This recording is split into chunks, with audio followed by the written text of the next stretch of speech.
এই নাড়ু, আমি যা দেখলাম তুইও কি তাই দেখলি?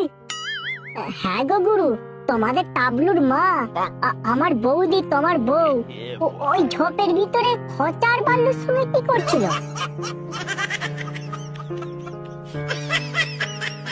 এই যে আমি নিজের চোখকে বিশ্বাস করতে পারছি না যে গো, তুমি এখানে চেন্নাই চেন্নাই করে মরছো আর ওদিকে ওরা আইপিএল এর ফাইনাল ট্রফি নিয়ে কেটে পড়লো।